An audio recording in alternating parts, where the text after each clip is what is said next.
Good morning dear students. तो last class में अपने डिस्कस किया था अपना सिलेबस, जो कि आपका 1 से लेकर 16 तक मैंने आपको सारा डिटेल बताया था उस सिलेबस में। आप उस वीडियो को देख सकते हैं। आज हम डिस्कस करने वाले हैं आपका जो न्यू चैप्टर स्टार्ट होगा वो है यूनिट थर्ड।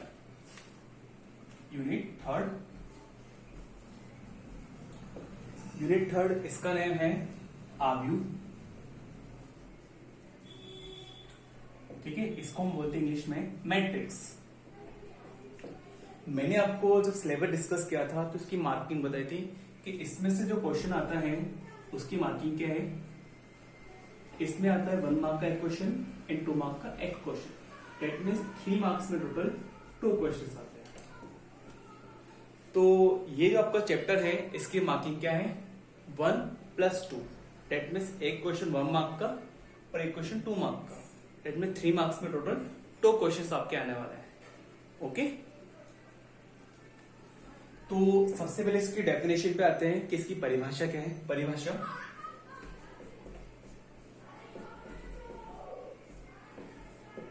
तो आव्यू की परिभाषा क्या है। आव्यू जो है वो होता है संख्याओं या वस्तुओं का एक आयताकार क्रम विन्यास।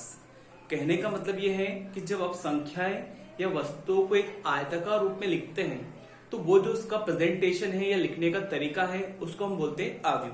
जैसे कि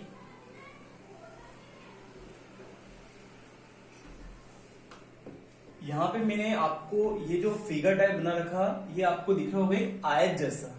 ठीक है, इस आयत के अंदर हम संख्याएं लिख सकते हैं, जैसे A11, A12, A13, A21, A22, A23, A31, A32, A33। तो यहां आपको दिख रहा होगा इस आयु में मैंने A11 से लेकर A33 तक के बहुत सारे नंबर्स लिखे हुए हैं। ठीक है, तो ये सारे जो नंबर्स है ये इसके गलत है अवयव। इंग्लिश में उनको बोलते हैं एलिमेंट्स। ठीक है, तो यहाँ पे ये सारे क्या इसके अवयव है। आव्यू को हम इंग्लिश के कैपिटल लेटर से रिप्रेजेंट करते हैं।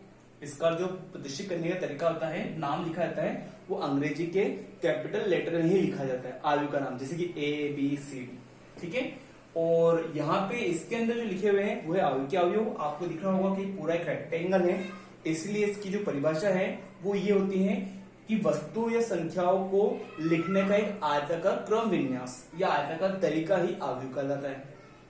ठीक है, तो आव्यू के 2 मुख्य भाग होते हैं। इसके क्या होते हैं, 2 मुख्य भाग होते हैं।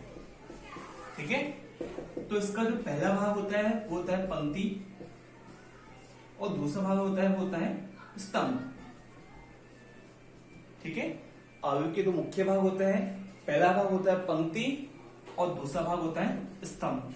पंक्ति, यहाँ पे आव्यू में जो क्षैतिज रेखाओं में संख्या लिखी हुई है, A11, A12, A13, ये पूरा मिलकर पंक्ति बना रहा है। ऐसे A21, A22, A23 ये दूसरी पंक्ति बना रहा है, और A31, A32, A33 ये तीसरी पंक्ति बना रहा है। इसका मतलब ये जो मैंने आव्यू बनाए हैं इसमें आपके 3 पंक्तियां हैं। जो पहली पंक्ति है उसको हम बोलेंगे R1, क्योंकि पंक्ति को इंग्लिश में बोलते हैं रो।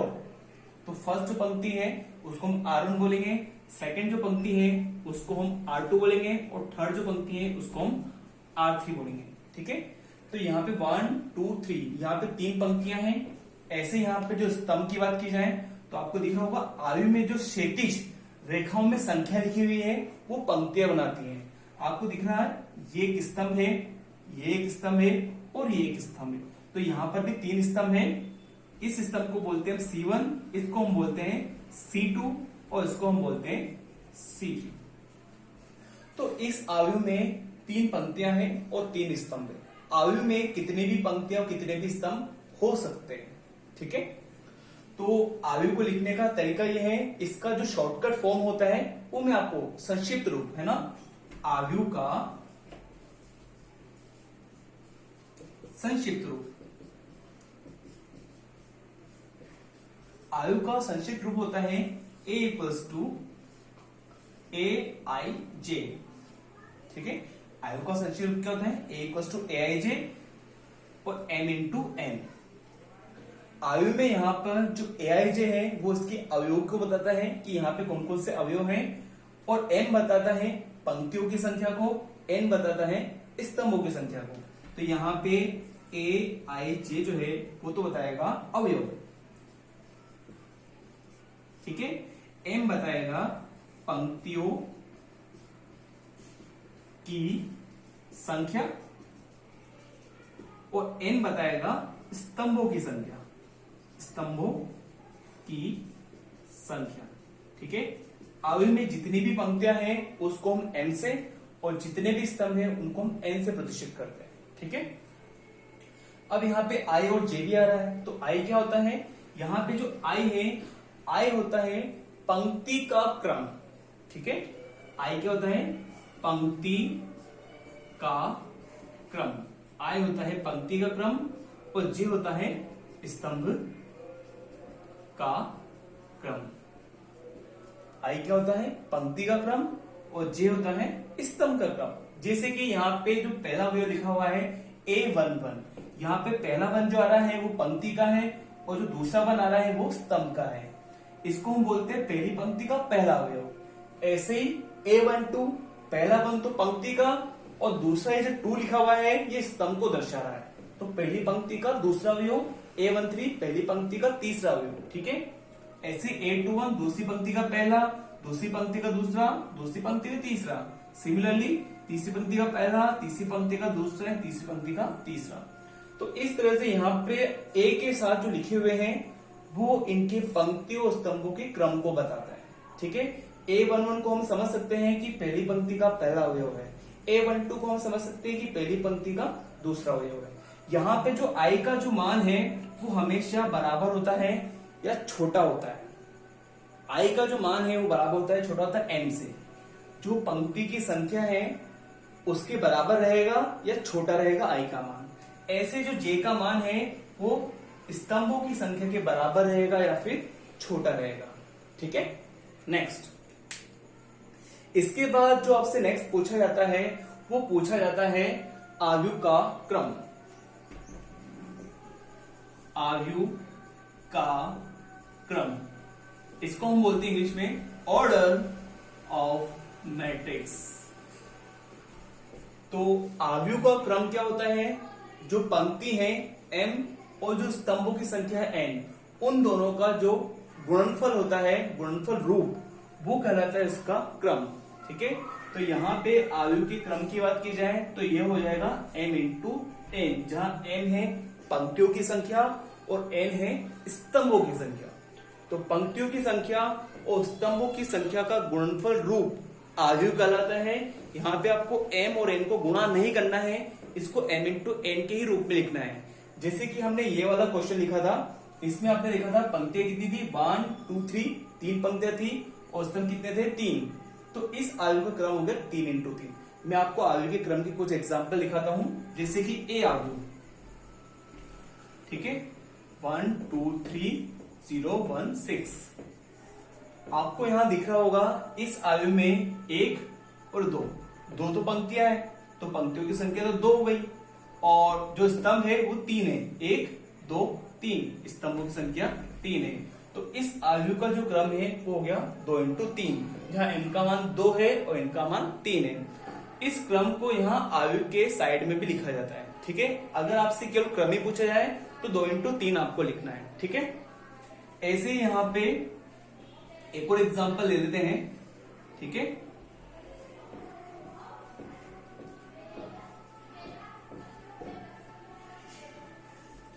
ठीक है, इस आयु में आपको दिख रहा होगा 1 2 3 पंक्ति है और 1 2 3 स्तंभ, तो इसका क्रम क्या हुआ, 3 इंटू 3। फर्स्ट जो 3 है उसका मतलब है 3 पंक्तियां, और जो सेकंड 3 है इसका मतलब है 3 स्तंभ। इस आयु में 3 पंक्तियां और 3 स्तंभ है, ठीक है। नेक्स्ट,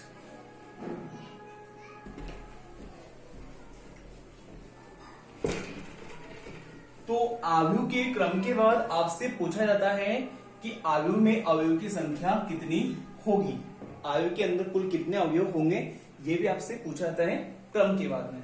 तो आयु में अवयवों की संख्या, अवयव की संख्या। तो अवयव में अवयव की संख्या कैसे निकालते हैं? अभी जो हमने ऑर्डर डिस्कस किया था, ऑर्डर हमने देखा था इसका कि क्रम क्या है, m इंटू एन। तो जब हम उनको m इंटू एन ही लिखते हैं तो उसका क्रम कहला दे रहा है, लेकिन जब हम m को n से गुणा कर देते हैं तो वो आ जाते हैं उसमें अवयवों की संख्या। ठीक है, इसको भी हम लिखेंगे m इंटू एन ही, लेकिन यहाँ पे इसको गुणा करके लिखना पड़ेगा। जैसे एग्जाम्पल हमने ले लिया है 103015, कुछ भी, यहाँ पे हम अवयव के अवयव कुछ भी ले सकते हैं। ठीक है, तो यहाँ पे आपको दिख रहा है 1 और 1 2, पंक्तियां कितनी है, 2, पंक्तियों की संख्या 2 है, मतलब m इक्वल 2 है, और स्तंभ कितने हैं, 1 2 3, n इक्वल 3 है।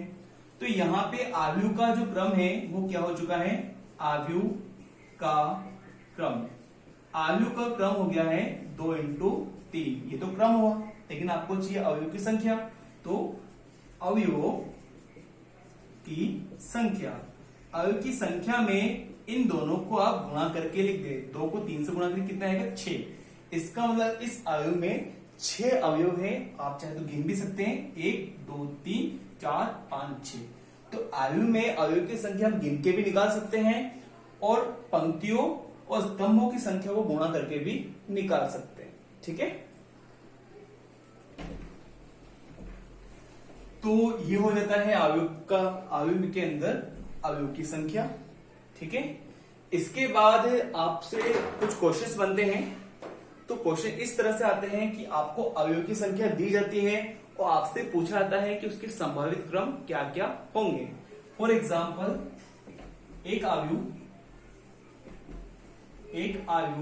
में 8 अवयव हैं,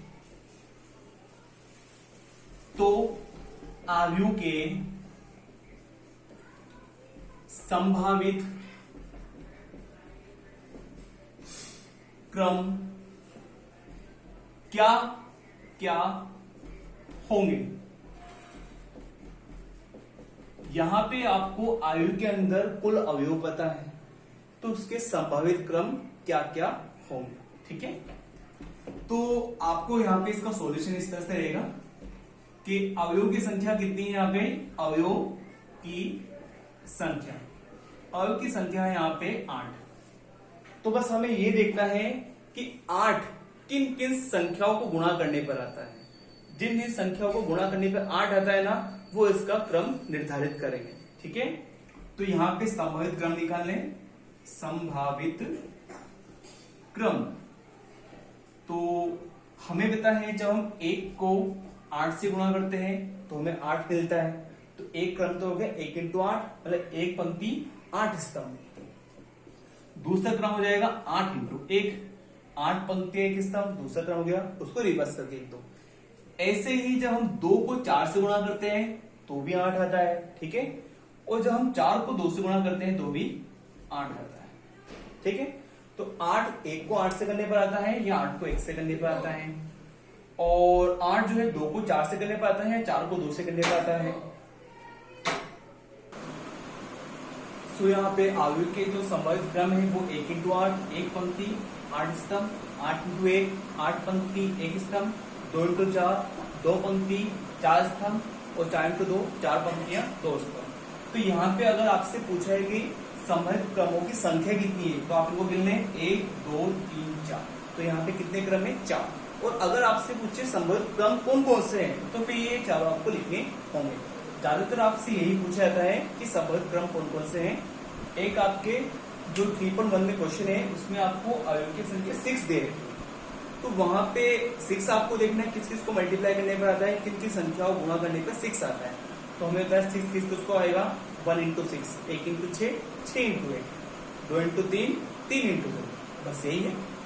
तो उसके आपके इस तरह से बन जाएंगे, उसके भी 4 बनेंगे, 1 इंटू 6 6 इंटू 1, 2 इंटू 3 3 इंटू 2। ठीक है, तो इस तरह से आपसे एक क्वेश्चन पूछा था, ये क्वेश्चन पूछा था 1 नंबर में। ठीक है, तो नेक्स्ट जो है वो आपसे पूछा जाता है अवयव के प्रकार। जो आपका नेक्स्ट टॉपिक है वो है अवयव का प्रकार। आव्यूहों के प्रकार, टाइप्स ऑफ मैट्रिसेस। आव्यूह के प्रकार, कि आव्यूह कितने प्रकार के होते हैं। तो सबसे पहला जो टाइप है वो है इसका पंक्ति आव्यूह। पंक्ति आव्यूह, इसको हम इंग्लिश में बोलते हैं रो मैट्रिक्स। रो मैट्रिक्स, इसका नाम ही इसकी परिभाषा है पंक्ति आव्यूह। ऐसा आव्यूह जिसमें केवल एक ही पंक्ति हो, स्तंभ कितने भी हो सकते हैं लेकिन पंक्ति केवल एक रहेगी। तो ऐसा आव्यूह जिसमें केवल एक पंक्ति होती है उसको हम बोलते हैं पंक्ति आव्यूह। एग्जाम्पल 3, 2, 0। मैंने यहाँ पे 3 संख्या लिखी है, आपको दिख रहा है कि इस आव्यूह में केवल पंक्ति एक ही है, एक ही पंक्ति है, लेकिन स्तंभ गिनेंगे तो 1, 2, 3। तो यहाँ पे एक पंक्ति है, 3 स्तंभ। ठीक है, ऐसे दूसरा एग्जाम्पल ले लेते हैं।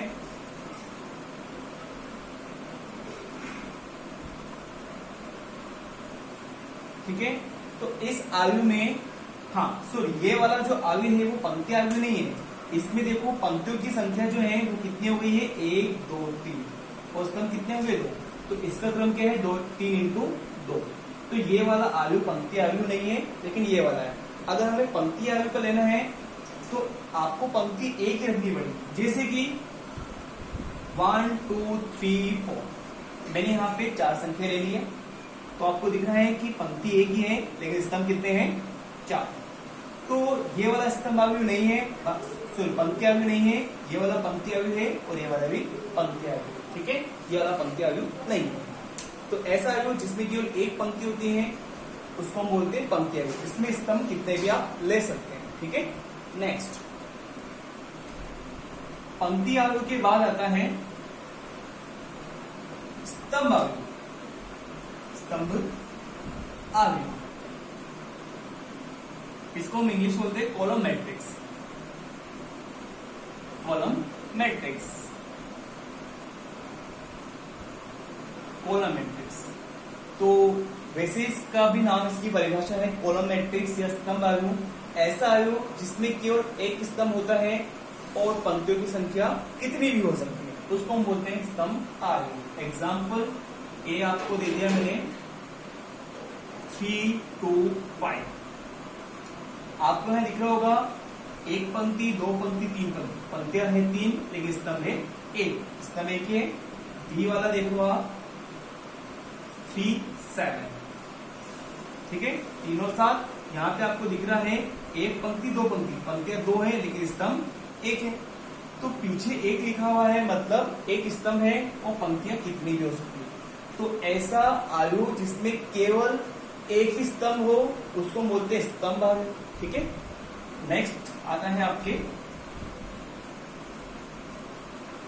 थर्ड नंबर वाला। थर्ड नंबर वाला है वर्ग आव्यूह। वर्ग आव्यूह, वर्ग आव्यूह को हम इंग्लिश में बोलते हैं स्क्वायर मैट्रिक्स। वर्ग आव्यूह, इसका भी नाम ही, इसकी परिभाषा है वर्ग। वर्ग में 2 संख्या सेम होती है। ऐसे ही यहां पर भी इसी तरह से कुछ रिलेशन रहने वाला है। ऐसा आव्यूह जिसमें पंक्तियों और स्तंभों की संख्या समान होती है उसको हम बोलते हैं वर्ग आव्यूह। ठीक है, मतलब यहाँ पे m और n बराबर रहेंगे। जैसे कि a हमने दे दिया है 1, 2, 3, 4। आपको यहाँ दिख रहा है 1 और 1, 2 पंक्ति है और साथ में 2 स्तंभ है। 1 और 1, 2 पंक्तियां, 2 स्तंभ है। ऐसे ही मैंने b आगे ले लिए हैं। यहाँ पे 1, 0, 3, 0, 5, 4 और 0, 7, 8। ठीक है, मैंने यहाँ पे एक आव्यूह ऐसा लिया है जिसमें आपको दिख रहा 1, 2, 3 पंक्तियां हैं और 1, 2, 3 स्तंभ। तो इसका क्रम क्या, 3 इंटू 3। तो 3 पंक्तियां 3 स्तंभ, 2 पंक्तियां 2 स्तंभ। जो पंक्तियां हैं वही स्तंभ रहेंगे, उसको हम बोलेंगे वर्ग आव्यूह। ठीक है, ऐसे आप सी ले सकते हो। मैं ले लिया यहाँ पे 5। तो इसमें एक ही पंक्ति है और एक ही स्तंभ है, तो 1 इंटू 1 का ये क्या है, वर्ग आव्यूह है जिसमें एक ही पंक्ति है और एक ही स्तंभ। ओके, तो 4th नंबर पे आता है आपका विकर्ण आव्यूह। विकर्ण आयु। इसको इंग्लिश में बोलते हैं डायगोनल मैट्रिक्स। तो विकर्ण आयु की जो परिभाषा है वो बनती है वर्ग आयु से। विकर्ण आयु की परिभाषा होती है ऐसा वर्ग आयु जिसमें विकर्ण के अतिरिक्त शेष सभी अवयव शून्य होते हैं, उसको हम बोलते हैं विकर्ण आयु। मतलब ऐसा अवयव जिसमें केवल विकर्ण पर ही अवयव रहेंगे, बाकी सारे अवयव जीरो रहेंगे। जैसे एग्जाम्पल,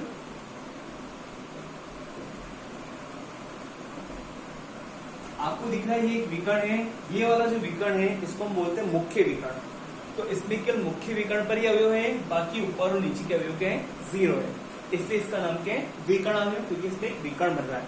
और विकर्ण अवयव केवल मुख्य विकर्ण वाले लेना है, इधर वाला विकर्ण अवयव नहीं कहलाएगा। ठीक है, मुख्य विकर्ण वाला ही मुख्य अवयव कहलाएगा। और ये एक वर्ग अवयव भी होता है, क्यों, क्योंकि इसमें भी पंक्ति और स्तंभ हमेशा बराबर होते हैं। इसकी परिभाषा में हम वर्ग अवयव यूज में ले रहे हैं, ऐसा वर्ग अवयव जिसमें मुख्य विकर्ण के अतिरिक्त शेष सभी अवयव शून्य होते हैं। ठीक है, ये मुख्य विकर्ण है, इसके ऊपर और नीचे के जीरो है। उसके बाद एक और एग्जांपल लेते हैं इसका, बी वाला। ठीक है, 3 0 0 0 5 0 0 0 9। तो यहां भी आपको दिख रहा होगा, इसमें विकर्ण पर ही अवयव है, विकर्ण के ऊपर वाले और विकर्ण के नीचे वाले शेष सारे जीरो है। ठीक है, इसका क्रम के 3 × 3। ठीक, तो ये हो गया आपका 4th टाइप का आयु। ठीक है, तो आज की क्लास में मेरे स्टूडेंट इतना ही, बाकी हम नेक्स्ट क्लास में पढ़ेंगे। आज के लिए इतना काफी है, बाकी आयु के और टाइप्स भी पढ़े हैं जो हम नेक्स्ट क्लास में पढ़ने वाले हैं। Okay, thank you.